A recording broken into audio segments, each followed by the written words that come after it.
Abantu ke bacabanga ukuthi impilo yenzeka kubona, kanti impilo iresponda kuwena. Ngabe wena imicabango nayo engqondweni yakho imicabango enjani?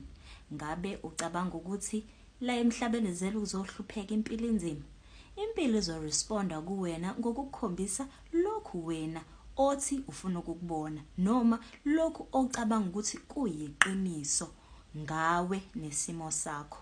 Ngabe ucabanga ukuthi impilo imnandi, inhle, yonke into nje ihamba kahle? Impilo izoresponda kuwena. Akukho ke lula ngalendlela ke ngoba umsebenzi wokukwenza ukuthi unga operate noma ireality yakho ingabi ngalendlela okwakufanele ibe ngayo seyasetshenzwa iminyaka. Kuzodinga ukuthi nawe usebenze kakhulu ukuze uzama ukudisciplina ingqondo yakho ukuze uzoresponda, ukuze impilo izoresponda kuwena ngendlela epositive. Akukho lula ukucabanga imicabango emihle ngaso sonke isikhathi. Akukho lula ukucabanga ukuthi usuzovele nje uzwane na wonke mhlamba amalungu omndeni wakho noma nabantu ongazwani nabo ngenxa yokuthi ucabange kanjalo. Yebo, kukhona izimo la umzimba wakho nama senses wakho lawa la physical senses azokutshela otherwise, kodwa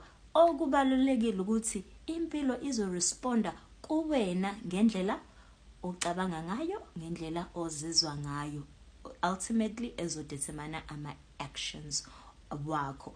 Kodwa ke wena disciplina ingqondo yakho. Angazi ukuthi ngingayichaza kanjani lento ukuthi sikwazi ukulawula imiqondo yethu. Kunzima ukulawula umqondo, kodwa once wakufunda ukulawula umqondo wakho kuba lula.